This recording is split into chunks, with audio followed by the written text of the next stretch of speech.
बिस्मिल्लाहिर्रहमानिर्रहीम। हदीस नबवी। हज़रत अबू हुरैरा रज़ियल्लाहु अन्हु बयान करते हैं, रसूलुल्लाह सल्लल्लाहु अलैहि वसल्लम ने फरमाया,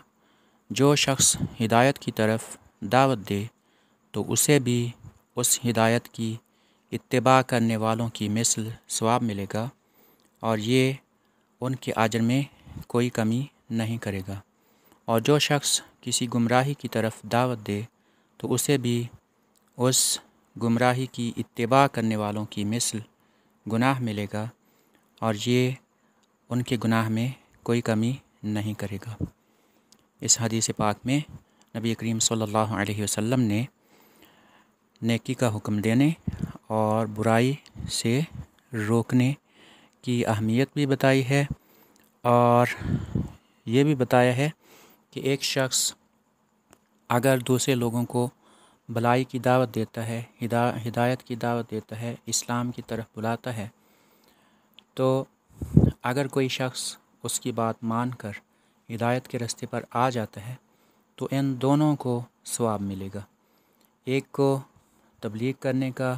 हिदायत की तरफ दावत देने का, और दूसरे को उसकी तबलीग पर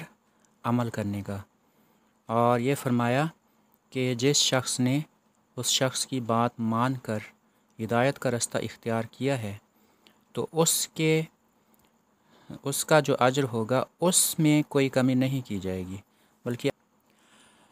बल्कि अल्लाह उस नेकी की तरफ बुलाने वाले को अपने पास से अजर अता फरमाएगा।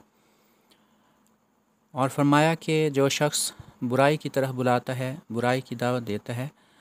और एक शख्स उसकी बुराई की दावत को कबूल कर लेता है और बुराई करने लग जाता है, तो बुराई की दावत देने वाले को भी गुनाह होगा और दावत पर अमल करने वाले को भी गुनाह होगा। और इनमें से जो इत्तिबा करने वाला होगा, या फरमाया कि जो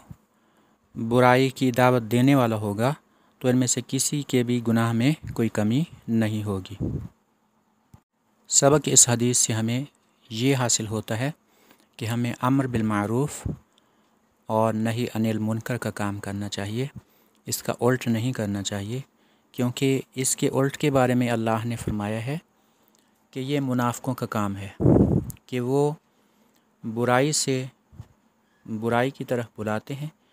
और अच्छाई से मना करते हैं।